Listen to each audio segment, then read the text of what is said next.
81. ആസാഫിൻ്റെ ഒരു സ്തുതിഗീതമാണിത്.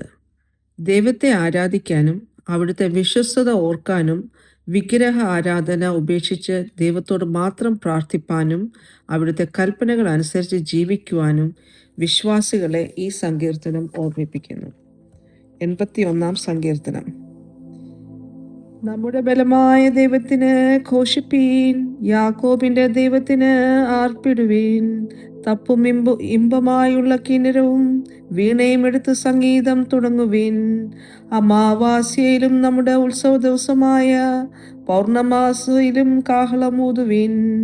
ഇത് ഇസ്രായേലിനൊരു ചട്ടവും യാക്കോബിൻ ദൈവത്തിൻ്റെ ഒരു പ്രമാണവുമാകുന്നു. മിസ്രയീം ദേശത്തിൻ്റെ നേരെ പുറപ്പെട്ടപ്പോൾ ദൈവം അത് യോസേഫിന് ഒരു സാക്ഷ്യമായി നിയമിച്ചു. അവിടെ ഞാൻ അറിയാത്ത ഒരു ഭാഷ കേട്ടു. ഞാൻ അവൻ്റെ തോളിൽ നിന്ന് ചുമട് നീക്കി. അവൻ്റെ കൈകൾ കുട്ട വിട്ടൊഴിഞ്ഞ് കഷ്ടകാലത്ത് നീ വിളിച്ചു, ഞാൻ നിന്നെ വിടുവിച്ചു. ഇടിമുഴക്കത്തിൻ്റെ മറവിൽ നിന്ന് ഞാൻ നിനക്ക് ഉത്തരമരുളി. മെരീബ വെള്ളത്തിങ്കൽ ഞാൻ നിന്നെ പരീക്ഷിച്ചു. എൻ്റെ ജനമേ കേൾക്ക, ഞാൻ നിന്നോട് സാക്ഷ്യം പറയും. ഇസ്രായേലേ, നീ എൻ്റെ വാക്കു കേട്ടെങ്കിൽ കൊള്ളായിരുന്നു. ദൈവം നിനക്ക് ഉണ്ടാകരുത്. യാതൊരു അന്യദൈവത്തെ നീ നമസ്കരിക്കരുത്.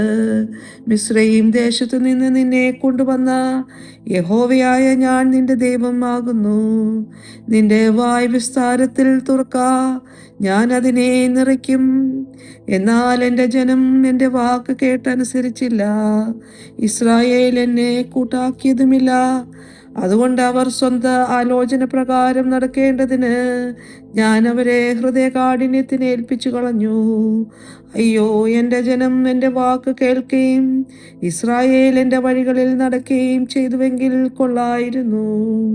എന്നാൽ ഞാൻ വേഗത്തിൽ അവരുടെ ശത്രുക്കളെ കീഴടക്കുമായിരുന്നു.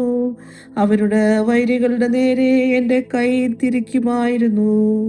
യഹോവയെ പകയ്ക്കുന്നവർ അവന് കീഴടങ്ങുമായിരുന്നു. എന്നാൽ ഇവരുടെ ശുഭകാലം എന്നേക്കും നിൽക്കുമായിരുന്നു. അവൻ മേത്തരമായ ഗോതമ്പ് കൊണ്ട് അവരെ പോഷിപ്പിക്കുമായിരുന്നു. ഞാൻ പാറയിൽ നിന്നുള്ള തേൻ കൊണ്ട് നിനക്ക് തൃപ്തി വരുത്തുമായിരുന്നു. ദൈവമേ, സ്തുതിക്ക് യോഗ്യമാകുന്നു. ബാരിക്കുമോ.